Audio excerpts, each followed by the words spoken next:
Good morning, student. Today we are going to start our first lesson of political science.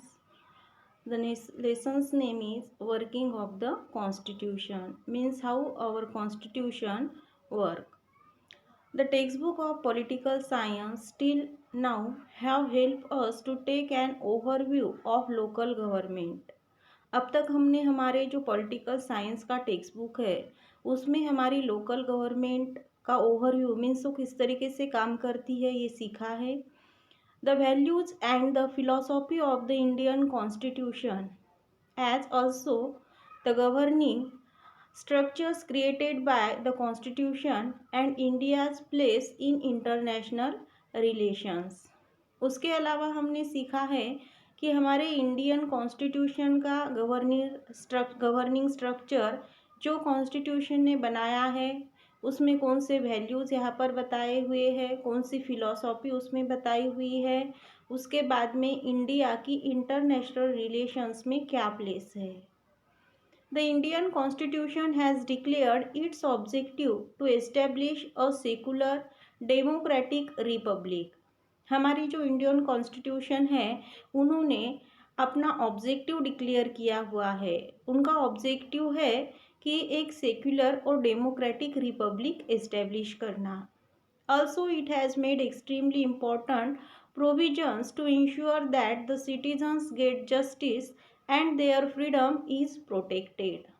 उसके अलावा एक extremely important provisions यहाँ पर बताई गई है, उन्होंने बनाई है कि जो हमारे सिटीजन्स है उनको जस्टिस यहाँ पर मिलनी चाहिए, इस बात का उन्हें भरोसा देना है और उसके साथ साथ उनकी फ्रीडम को भी प्रोटेक्ट करना है. The Indian Constitution is seen as the means through which a progressive developed society based on social justice and equality will be established. हमें यहाँ पर हमारे इंडियन कॉन्स्टिट्यूशन ने हमेशा एक ऐसी प्रोग्रेसिव और डेवलप सोसाइटी बनानी चाहिए है जो सोशल जस्टिस और इक्वालिटी पे एस्टेब्लिश हो सके.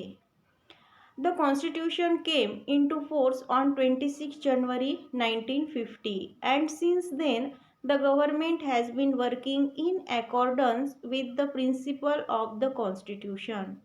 हमारा जो संविधान हमारा जो कॉन्स्टिट्यूशन है वो 26 जनवरी 1950 को एस्टेब्लिश शुरू हुआ था और तब से हमारी जो गवर्नमेंट है वो हमारे कॉन्स्टिट्यूशन के जो प्रिंसिपल्स है जो तत्व बनाए गए थे उनके हिसाब से गवर्नमेंट हमारी चल रही है. In this chapter we will take a brief overview of the wide ranging nature of Indian democracy. इस लेसन में हम हमारी इंडियन डेमोक्रेसी जो है उसके एक वाइड रैगिंग नेचर, उसका नेचर क्या है वो देखेंगे. Important changes that have taken place in its political process. उसके अलावा इंडियन गवर्नमेंट जो है उसमें जो डेमोक्रेसी इंडियन डेमोक्रेसी में कौन कौन से इम्पोर्टेंट चेंजेस किए गए थे पॉलिटिकल प्रोसेस के हिसाब से वो देखेंगे. And steps that have been taken to establish social justice and equality.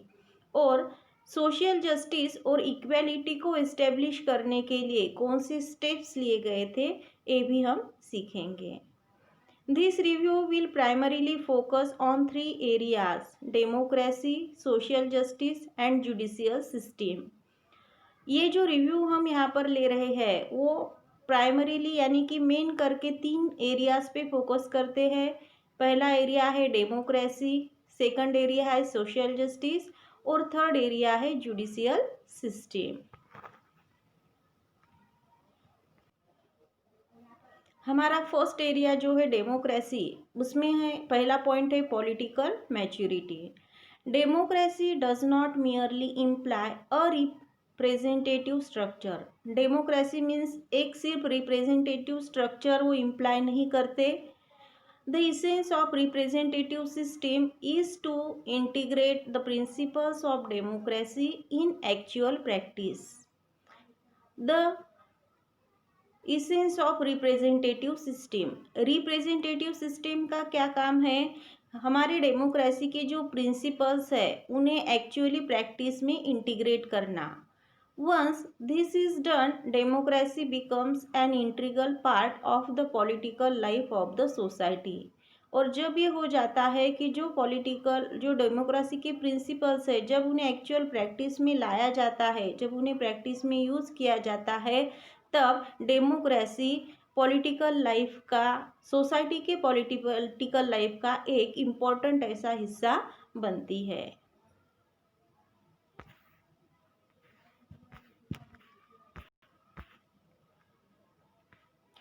Accordingly, the Indian people have direct representation in the parliament. और उसके हिसाब से हमारे जो इंडियन पीपल है उनका पार्लियामेंट में डायरेक्ट रिप्रेजेंटेशन हो सकता है. State legislature and local government, उनको स्टेट लेजिस्लेचर में, लोकल गवर्नमेंट में और पार्लियामेंट में तीनों जगह पे डायरेक्ट रिप्रेजेंटेशन इंडियन सिटीजन कर सकते हैं. Holding free and fair elections at regular intervals is an important indicator of India's successful democracy. India की जो सक्सेसफुल डेमोक्रेसी है उसमें सबसे इम्पॉर्टेंट इंडिकेटर ऐसा है holding free and fair elections at regular intervals. Regular intervals means कुछ साल का गैप देने के बाद में फ्री और फेयर ऐसे इलेक्शंस होल्ड करना, ये इंडियन डेमोक्रेसी का इम्पोर्टेंट हिस्सा है. The increasing participation of the people in the political process and political competition shows that Indian democracy has become successful to a great extent.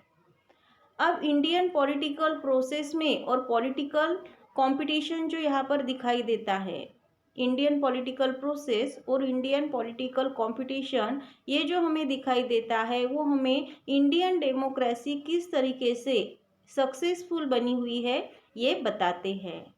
Second point है उसमें का right to vote. The Indian constitution had made the provision of right to vote for adults. Indian constitution ने adults को यहाँ पर voting करने का अधिकार दिया हुआ है. In the pre independence period several provisions existed which restricted the right to vote. Pre independence period में यानी इंडिपेंडेंस मिलने के पहले कुछ रेस्ट्रिक्शंस डाले गए थे. उन रेस्ट्रिक्शंस में वोटिंग करने का अधिकार नहीं था. All such provisions were cancelled after independence, and the Indian Constitution guaranteed adult suffrage by giving the right to vote equally to both men and women above the age of 21 years. लेकिन जब independence मिला तो independence मिलने के बाद में Indian constitution ने जो तत्व उसके बनाए गए थे, जो प्रिंसिपल्स उसके बनाए गए थे, उसमें उन्होंने 21 ईयर्स के ऊपर के जो मेन और वुमेन है दोनों को इक्वली वोटिंग करने का अधिकार एक्सेप्ट किया. The voting age was later reduced from 21 to 18 which give opportunity of political participation to the young generation in India. Voting करने का जो एज पहले 21 था, कुछ समय बाद वो 18 किया गया और इस तरीके से जो यंग जनरेशन है इंडिया की, उन्हें यहाँ पर पॉलिटिक्स में पार्टिसिपेशन करने का चांस मिला. Such provisions have made India the largest democracy in the world. ऐसे कुछ प्रोविजंस जो हमारे कॉन्स्टिट्यूशन में किए गए थे, इस प्रोविजंस की वजह से इंडिया को एक सबसे लार्जेस्ट ऐसी डेमोक्रेटिक कंट्री बनाया गया. India has the largest number of voters compare to any other democratic nation. India में जो वोटिंग करने वाले लोग हैं, जो वोटर्स है, बाकी पूरे नेशंस के साथ में बाकी के जो डेमोक्रेटिक नेशंस है उनके कंपैरिजन में सबसे ज़्यादा वोटर्स इंडिया में ही पाए जाते हैं. This change is not only quantitative but also qualitative as new political parties are emerging with the active support of young voters. अब ये जो यहाँ पर चेंज दिखाई देता है कि डेमोक्रेटिक नेशंस के कंपैरिजन में इंडिया में ज़्यादा वोटर्स है।